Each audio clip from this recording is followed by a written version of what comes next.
விக்ரமாதித்தன் கதை. மங்கள கல்யாணி பதுமை சொன்ன கதை. 4வது படியில் இருந்த பதுமை கதை சொல்ல தொடங்கியது. எங்கள் விக்ரமாதித்த மன்னனின் நாடு 6 மாதம் ஆட்சி முடிந்து காட்டுக்கு போகும் நாள் வந்தது. பட்டியுடன் காளி கோயிலுக்கு சென்று வணங்கி விடை பெற்று கொண்டு வேதாளத்துடன் பட்டியையும் அழைத்து கொண்டு காட்டுக்கு புறப்பட்டான். அவர்கள் செல்லும் வழியில் ஒரு பூஞ்சோலையை அடுத்து இருந்த சத்திரத்தில் ஓய்வெடுத்துக் கொண்டிருந்தார்கள். அப்பொழுது அங்கே சண்பகமலரின் மனோரமியமான மனம் வீசியது. அந்த மனத்தில் உள்ளத்தை பறிகொடுத்த விக்ரமாதித்தன் பட்டியிடம், சோலையிலிருந்து சண்பகமலரின் மனம் வருகிறது, போய் அந்த மலரை பறித்து வா என்றான். சோலைக்குள் சென்று பட்டி சண்பக மலரை தேடினான். ஆனால் அங்கே அதை தவிர மற்றவை அனைத்தும் காணப்பட்டது. பட்டி, அண்ணா, சோலையில் சண்பக மலரே இல்லையே என்றான். அப்படியானால் அந்த மனம் எங்கிருந்து வருகிறது என்று ஆச்சரியப்பட்டான் விக்ரமாதித்தன். 4 பயணிகள் அப்பொழுது சத்திரத்தின் அருகில் வந்தார்கள். அவர்களை பட்டி, சண்பக மலரின் மனம் எங்கிருந்து வருகிறது என்று கேட்டான்.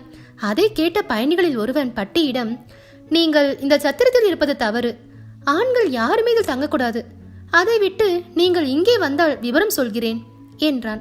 விக்ரமாதித்தனும் பட்டியும் சத்திரத்திலிருந்து பயணிகள் நின்று கொண்டிருந்த இடத்துக்கு சென்றார்கள். ஆண்கள் இந்த சத்திரத்தில் தங்கக்கூடாது என்று சொன்னீர்களே, ஏன் என்று விக்ரமாதித்தன் அவர்களிடம் கேட்டான். அவர்களில் ஒருவன், ஐயா, அருகிலே விஜயநகரம் என்ற நகரம் உள்ளது. விஜயரங்கன் என்னும் அரசன் அதை ஆட்சி செய்து வருகிறான். அவனுக்கு சண்பகமலரின் மனத்தோடு ஒரு பெண் குழந்தை பிறந்தாள்.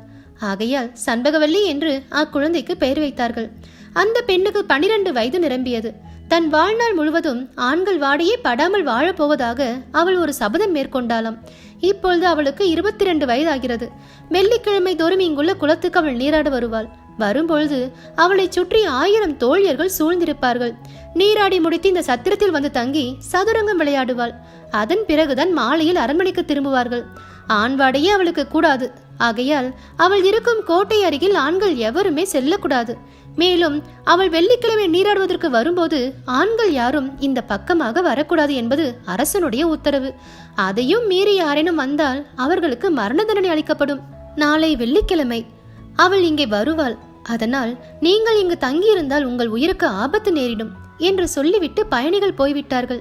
பயணி சொன்னதை கேட்ட விக்ரமாதித்தன் பட்டியை பார்த்து, தம்பி, அந்த சண்பகவல்லியின் சபதத்தை கலைத்து அவளை நான் மணந்து கொள்ள வேண்டும். அதற்கு என்ன செய்ய வேண்டும் என்று கேட்டார். அண்ணா, அரச குடும்பத்தில் பிறந்தவள் இன்ப சுகங்களை வெறுத்து சபதம் பூண்டிருப்பது வியப்பாக இருக்கிறது. முதலில் காரணம் என்ன என்பதை புரிந்து கொள்ளலாம். அதற்கு பிறகு அவளை மணப்பது பற்றி யோசிக்கலாம். நான் பெண் வேடம் பூண்டு நாளை அவள் இங்கே வரும்போது அவளுடைய தோழிகளுடன் சேர்ந்து கொண்டு அவளுடைய அந்தரகங்களை அறிந்து கொள்கிறேன். நீங்களும் வேதாளமும் முதியவர்களைப் போல் வேடம் தரித்து மறைந்திருங்கள் என்றான் பட்டி. அவர்கள் இருவரும் முதியவர்களாக மாறுவேடம் கொண்டு மறைந்திருந்தார்கள். மறுநாள் வெள்ளிக்கிழமை காலையில் தோழியர் சூழ சண்பகவல்லி நீராடுவதற்கு வந்தாள். பெண் வேடத்தில் இருந்த பட்டி தோழிகளுடன் சேர்ந்து கொண்டான். முதியவர்கள் வேடத்தில் இருந்த விக்ரமாதித்தனும் வேதாளமும் மறைந்திருந்து கவனித்துக் கொண்டிருந்தார்கள். சண்பகவல்லி மாலையில் அரண்மனைக்கு திரும்பி போகும் பொழுது பட்டியும் தோழிகளுடன் அரண்மனைக்கு சென்றான். அரண்மனையை அடைந்து கோட்டை வாசலுக்கு போகும்போது எல்லா தோழிகளும் அங்கேயே தங்கிவிட்டார்கள். 4 தோழிகள் மட்டுமே சண்பகவல்லியுடன் உள்ளே சென்றார்கள். தோழிகள் கூட்டம் குறைந்ததும் சண்பகவல்லியை பின்தொடர்வது ஆபத்தை உண்டாக்கும் என்று கருதி வெளியே நின்று விட்டான் பட்டி. சண்பகவல்லியை பற்றி பட்டியால் எவ்வித தகவலும் தெரிந்து கொள்ள இயலவில்லை. எதையும் தெரிந்து கொள்ளாமல் விக்ரமாதித்தனிடம் திரும்பி வரவும் அவன் விரும்பவில்லை. ஆகையால் காளி தேவியின் அருளாசியால் தெரிந்து கொள்ளலாம் என்று எண்ணி காளி கோயிலை நோக்கி சென்றான். வழியில் இருந்த ஆலமரத்தடியில் இளைப்பாறுவதற்காக படுத்தான்.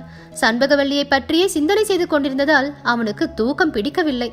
முனிவர் ஒருவர் அப்பொழுது குளத்தில் குளிப்பதற்காக வந்தார். ஆலமரத்தின் கீழ் படுத்திருந்த பட்டியை பார்த்து, இந்த அழகான ஆடவனை நீராட வரும்போது என் மனைவி பார்த்துவிட்டால் அவனிடம் காதல் கொள்ளக்கூடுமே என்று அஞ்சினார். உடனே ஒரு மூலிகையை பறித்து மந்திரத்தை உருவேற்றி பட்டியின் மீது போட்டார். அவன் ஒரு பெண்ணாக மாறிவிட்டான். முனிவர் குளத்தில் குளித்துக் கொண்டிருந்தார். பட்டி கண் விழித்து பார்த்தபோது தான் பெண் உருவாகி இருப்பதையும் உணர்ந்தான். முனிவர் தன் மீது போட்ட மூலிகை அருகில் கிடப்பதை பார்த்தான். அதை எடுத்து பத்திரப்படுத்தி வைத்துக் கொண்டான். முனிவர் கூறிய மந்திரத்தையும் நினைவில் வைத்துக் கொண்டான். முனிவர் நீராடிவிட்டு திரும்பும் போது பட்டி பெண் உருவில் படுத்திருப்பதை பார்த்துவிட்டு போய்விட்டார். முனிவரின் மனைவி சிறிது நேரத்தில் அந்த குளத்துக்கு குளிக்க வந்தாள். அழகான பெண் ஒருத்தி மரத்தின் கீழ் படுத்திருப்பதை பார்த்தாள். தன் கணவர் அந்த பெண்ணை பார்த்தால் ஆசைப்படக்கூடும் என்று நினைத்து ஒரு மூலிகையை பறித்து மந்திரத்தை உருவேற்றி அந்த பெண் மீது போட்டாள். பெண் உருவில் இருந்த பட்டி உடனே ஆண் உருவானான். முனிவர் மனைவி குளத்தில் இறங்கியதும் அவள் போட்ட மூலிகையை எடுத்து பத்திரப்படுத்தி கொண்டு மந்திரத்தையும் நினைவில் கொண்டான் பட்டி. காளி தேவியின் அருளினால்தான் தனக்கு 2 மூலிகைகளும் 2 மந்திரங்களும் கிடைத்தன என்று எண்ணி காளியை வணங்கிவிட்டு விக்ரமாதித்தனை காணச் சென்றான் பட்டி. விக்ரமாதித்தனை பார்த்து பட்டி நிகழ்ந்தது அனைத்தையும் கூறினான். பிறகு ஒரு மூலிகையை கொண்டு விக்ரமாதித்தனை பெண் உருவாக செய்து விக்ரமவல்லி என்ற பெயரை சூட்டினான். தான் ஒரு அரசனை போல் வேடம் தரித்து சல்லியராஜன் என்று பெயர் வைத்துக் கொண்டான். விக்ரமவல்லியை அழைத்து கொண்டு சல்லியராஜன் அரசன் விஜயரங்கனிடம் சென்றான். அவர்களை வரவேற்று உபசரித்து தன்னை நாடி வந்த காரணத்தை விசாரித்தான் விஜயரங்கன். அரசே, நான் வீமாபுரியின் சிற்றரசன். இவள் என் மனைவி விக்ரமவல்லி, உஜ்ஜயினி மாகாளிபுரம் மன்னன் விக்ரமாதித்தனின் தங்கை. நான் விக்ரமாதித்தனுக்கு கப்பம் கட்டி வருவது வழக்கம். கடந்த 3 ஆண்டுகளாக நாட்டில் மழையே இல்லாமல் பஞ்சம் உண்டாயிற்று. அதனால் கப்பம் கட்ட இயலவில்லை. ஆனாலும் கப்பம் கட்டியே தீர வேண்டும் என்று இரக்கமில்லாமல் கூறிவிட்டான் அவன். எவ்வளவோ மன்றாடியும் அதை அவன் பொருட்படுத்தவில்லை. மனைவியை விற்றாகிலும் கப்பம் செலுத்தியே ஆக வேண்டும் என்று இறுதியாக எச்சரித்து விட்டான். ஆகையால் என் மனைவியை அழைத்து கொண்டு வந்துவிட்டேன். இவளை உங்களிடம் அடமானமாக கொண்டு எனக்கு 1000 பொன் கடனாக கொடுத்து உதவுங்கள். அதை கொண்டு போய் அவனிடம் செலுத்தி விடுகிறேன்.